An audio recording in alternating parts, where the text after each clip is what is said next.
بسم اللہ الرحمن الرحیم اللہم صلی وسلم وبارک علی حبیبک سیدنا وشفیعنا وکریمنا ومولانا محمد وعلی آلہ وصحبہ وبارک وسلم۔ معزز دوستو، مکرم رفیق و محترم سامعین و ناظرین، السلام علیکم ورحمۃ اللہ وبرکاتہ۔ دوستو، آج دوبارہ پھر کلاس نمبر 81 میں آپ سب کا استقبال ہے۔ دوستو، جیسا کہ آپ جانتے ہیں کہ ہماری گفتگو بطور درس جو چل رہی ہے وہ اسماء مبنیات کی تیسری قسم یعنی اسماء موصولات کے سلسلے میں ہے۔ گزشتہ درس میں اور گزشتہ کلاس میں اسماء موصولات کی تعریف، پھر اسماء موصولات کی تعداد کی تعارف کے سلسلے میں کچھ باتیں آپ سے عرض کی گئی تھیں۔ دوستو، اس وقت یہ عرض کیا گیا تھا کہ انشاءاللہ تبارک و تعالی مزید اسماء موصولات کی تعریف اور ان کے تعارف کے سلسلے میں ہی کچھ باتیں بطور تفصیل مزید عرض کی جائیں گی، تو لہذا اسی کے سلسلے کو آگے بڑھاتے ہوئے اور اسماء موصولات کے تعارف، پھر اسماء موصولات کی تعریف کے ضمن میں یہ گفتگو آپ کے سامنے پیش کی جا رہی ہے۔ یہ دیکھیں دوستو، ہم فوری بورڈ کی طرف آتے ہیں۔ بورڈ پر لکھا ہوا ہے، پھر دوبارہ یہ اسماء موصولات یا اسم موصول کی تعریف یہاں پہ لکھی گئی ہے، کیونکہ اس کے اندر ایک خاص لفظ آیا تھا جزء تام، تو یہ جزء تام کے سلسلے میں مزید تبصرہ رکھنا تھا، وہ تبصرہ نہیں رکھا گیا تھا تفصیلی انداز میں، لہذا اسی پر گفتگو کرتے ہوئے آج کے سبق کو آگے بڑھایا جاتا ہے۔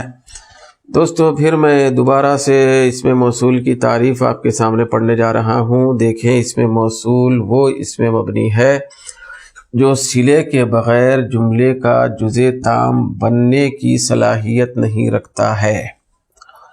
ہو سکتا ہے کہ اس وقت جو تعریف بورڈ پہ لکھی گئی تھی وہ تھوڑا سا الفاظ کا رد و بدل تھا، لیکن مطلب پورا وہی ہے۔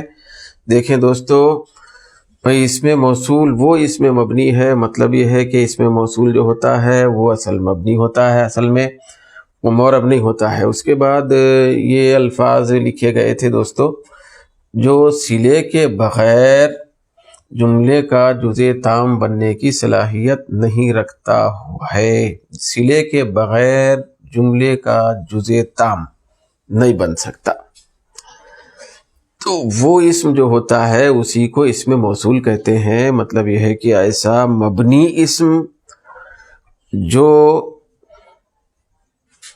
صلے کے بغیر، جیسا کہ آپ سے عرض کیا گیا تھا اس وقت کہ جو اسماء موصولات ہیں جن کی تعداد بھی آپ کے سامنے لائی گئی تھی، اسماء موصولات جتنے بھی ہیں ان کے بعد جو بھی گفتگو کا، جملے کا یا الفاظ کا حصہ آتا ہے اسی کو صلہ کہتے ہیں۔ وہ جو اسم موصول کے بعد صلہ آتا ہے اس صلے کا خاص تعلق وہ اسم موصول سے ہوتا ہے۔ اتنا زیادہ صلے کا اسم موصول سے گہرا تعلق ہوتا ہے کہ وہ جو صلہ ہوتا ہے یا صلہ کہلایا جاتا ہے اسم موصول کے بعد، تو اس کے اندر ایک ضمیر ہوتی ہے اور ضمیر ہونا لازمی ہے، اور وہ ضمیر موصول یعنی اسم موصول جو پہلے گزرا ہے اس کی طرف لوٹتی ہے۔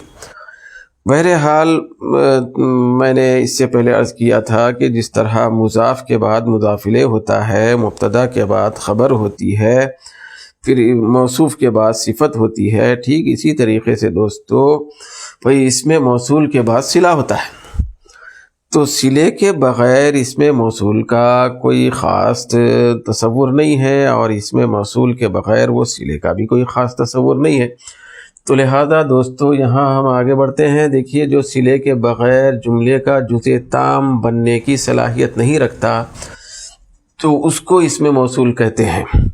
مطلب یہ ہے کہ وہ جو الذی، اللذانی، الذین، اللتی، اللتانی، اللاتی، اللواتی اور اس سے ہٹ کر من، ما، ایون وغیرہ جو بھی اسماء موصولات ہیں جن کی تعداد آپ کے سامنے بیان کی گئی تھی، تو ان کے بعد آنے والا جو عبارت کا حصہ ہوتا ہے، جو بھی الفاظ کا حصہ ہوتا ہے، اس کو جو صلہ کہتے ہیں نا، تو اس صلے کے بغیر بھئی اگر وہ صلہ نہ ہو، صرف اسماء موصولات ہوں، یعنی صرف الذی ہو، صرف الذین ہو، پھر صرف اللتی ہو، صرف من ہو، صرف ما ہو، صرف ایون ہو تنہا، تو پھر ایسی صورت میں یہ جو صرف الذی، الذین، اللاتی، اللتی، اللواتی، یہ سب جو ہیں، لتانی، یہ سب کے سب اسماء موصولات جو ہیں، ان کا کوئی خاص مفہوم اور کوئی خاص ان کی مراد نہیں ہوتی ہے جب تک کہ یہ ان کے بعد آنے والے صلے سے نہ ملے۔ پھر ان کے بعد جو صلہ آ رہا ہے، نئے الفاظ کا جو حصہ آ رہا ہے، وہ حصہ جب تک ان کے ساتھ وابستہ نہ ہو، یا اپنے طور پر الذی کوئی خاص معنی اور مطلب پھر مفہوم نہیں پیش کرتا ہے کہ سننے والے اس کو سن کے سمجھ سکے یا بولنے والا سمجھ سکے۔ بہرحال صلے کے بغیر، یعنی اس میں موصول جتنے بھی تھے، الذی، اللتی، اللتانی، اللتانی، الذین، اللاتی، اللواتی وغیرہ، تو یہ سارے کے سارے اسماء موصولات ان کے بعد آنے والے صلے کے بغیر جملے کا جزء تام نہیں بن سکتے، جملے کا جزء تام نہیں بن سکتے، بلکہ جز تو بن سکتے ہیں لیکن جزء تام یعنی مکمل حصہ جملے کا وہ نہیں بن سکتے، ان کے اندر وہ صلاحیت نہیں ہوتی۔ تو دوستو اسی کو سمجھنے اور سمجھانے کے لیے یہاں پہ یہ دو الفاظ لکھے گئے ہیں بطور آسانی۔ دیکھیے یہاں پہلے لکھا گیا ہے جزء تام، پھر دوسرے نمبر پر یہاں لکھا گیا ہے جزء ناقص۔ جب جزء تام ہم کہیں گے تو اس کا مطلب یہ ہے کہ ایک کوئی دوسرا ایسا پہلو ہوگا اس کا برعکس، وہ ہوگا جزء ناقص۔ جزء تام ہے تو اس کے مد مقابل میں جزء ناقص ہوگا، تو اسی لیے جزء تام کے بعد جزء ناقص لکھا گیا ہے۔ تو دوستو یہ جو یہاں پہ الفاظ دکھائی دے رہے ہیں، جیسے کہ پہلا یہ پورا حصہ ہے الفاظ کا، یہ دیکھیں الولد جالس فی البیت، یہ ہے الولد جالس فی البیت، لڑکا بیٹھا ہوا ہے گھر میں۔ جزء تام کے نیچے یہ الفاظ ہیں اور جزء ناقص کے نیچے یہ فی البیتی والے الفاظ ہیں۔ ٹھیک اسی طریقے سے دوستو یہاں نیچے والے حصے میں بھی دیکھیں گفتگو کا اور کلمات کا جو حصہ ہے کہ ذہب الولد الی السوق، تو ذہب الولد لڑکا گیا الی السوق بازار کی طرف۔ تو دیکھیں یہاں ذہب الولد جو الفاظ ہیں یہ جزء تام کے تحت لکھے گئے ہیں، پھر یہاں الی السوق کے جو الفاظ ہیں یہ جزء ناقص کے تحت میں لکھے گئے ہیں۔ تو یہ لکھنے کی حکمت کیا ہے اور یہ لکھنے کا فائدہ کیا ہے، کیا بتانا چاہتے ہیں، تو اسی کی وضاحت آپ کے سامنے پیش کرنی تھی، اس وقت نہیں کیے تھے، تو اب اس کی وضاحت آپ کے سامنے رکھی جا رہی ہے۔ دوستو دیکھیں کہ جملہ جو ہوتا ہے نا، جملہ بھئی الفاظ جڑ کے مل کے، بھئی ایک لفظ دوسرے لفظ سے مل کے جملہ بنتا ہے، مل کے جملہ بنتا ہے۔ جملہ کم سے کم 2 لفظوں کا ہوتا ہے، 2 سے ہٹ کے کتنے بھی لفظوں کا ہو سکتا ہے، بھئی جملہ 200 لفظوں کا بھی ہو سکتا ہے۔ تو کم سے کم جملہ بننے کے لیے 2 الفاظ ہوتے ہیں۔ تو مثال کے طور پہ اب یہاں دیکھیں یہ جو جملہ ہے الولد جالس فی البیت، اگر ہم اس کو گنے تو دوستو الولد ایک لفظ ہو گیا، پھر جالس یہ دوسرا لفظ ہے، فی یہ تیسرا لفظ ہے، پھر البیتی یہ چوتھا لفظ ہے۔ نیچے کے حصے میں بھی وہی کیفیت ہے، یہ جو ذہبہ کا لفظ ہے یہ 1، یہ 2، یہ 3، یہ 4، یہ دونوں بھی جملے چار الفاظ پر مشتمل ہیں۔ تو اس میں سے دوستو جزء تام کے نیچے جو لکھے گئے ہیں یہ جو الفاظ ہیں، تو ان پہ اگر غور کیا جائے تو یہ لوگ چاہے الولد ہو یا جالسن ہو، چاہے ذہبہ ہو چاہے الولد ہو، یہ جو الفاظ ہیں یہ جز تام بن رہے ہیں اور جز تام بن سکتے ہیں. یہ پھر اس سے ہٹ کر جز ناقص کے نیچے جو الفاظ لکھے گئے ہیں فی البیتی الی السوقی، تو یہ الفاظ جملے کا جز تو ہیں، جملے کا بھئی ایک حصہ تو ہیں، لیکن مکمل جز نہیں ہے، مکمل حصہ نہیں بن سکتے، ان کے اندر وہ صلاحیت نہیں ہے کہ یہ جملے کا جز تام بن سکے. پھر یہ جز تام اور جز ناقص کا مطلب کیا ہے دوستو؟ تو دوستو اس کا آسان مطلب یہ ہے کہ جملے کے اندر وہ جو جملہ ہوتا ہے، کبھی بھی جملہ یا تو مبتدا خبر والا ہوگا، جملہ یا تو فعل فاعل والا ہوگا، فعل فاعل مفعول والا. تو جملہ اگر مبتدا خبر والا ہے تو مبتدا پھر اور خبر، بھئی ان دونوں کی جو حیثیت ہے، مبتدا کی حیثیت اور خبر کی حیثیت، یہ مبتدا یہ خبر، جیسے کہ مثال کے طور پہ الولد مبتدا، یہیں پہ اگر ہم بات کو ختم کرنا چاہیں تو جالس خبر، تو مبتدا اور خبر، تو ان کی حیثیت یہ ہے کہ یہ جملے کے جز ہیں، ان میں سے ہر ایک جملے کا جز ہے، جملے کا ایک حصہ ہے، اور وہ جز بھی اور حصہ بھی کامل جز ہے. کامل جز کا مطلب یہ ہے کہ یہ مبتدا اور یہ خبر یہ دونوں مل کے بات پوری کر سکتے ہیں. پھر ان کے اندر یہ صلاحیت ہے مبتدا خبر کے اندر، مبتدا خبر کے الفاظ کے اندر، کہ یہ مکمل جز، ان میں سے ہر ایک جملے کا مکمل جز بن سکتا ہے، پھر بن رہا ہے. جیسے مثال کے طور پہ دوستو دیکھیں، یہاں پہ الولدو کا لفظ ہے، پھر یہ جالسن کا لفظ ہے، لڑکا بیٹھا ہوا ہے. تو یہ جو الولدو کا لفظ ہے یہ مکمل جز اور حصہ بن رہا ہے جملے کا، یہ پورا ایک جملہ ہے، سمجھے؟ تو اس کا یہ جو حصہ ہے یہ بھی مکمل حصہ ہے جملے کا. پھر جالسن کا جو لفظ ہے یہ بھی مکمل حصہ ہے. اب مثال کے طور پہ اگر ہم بھئی الولد جالسن میں سے خالی الولدو کہیں گے تو اس کا معنی مفہوم مراد بالکل واضح ہے کہ الولدو کا مطلب ہے لڑکا، معنی مکمل ہے.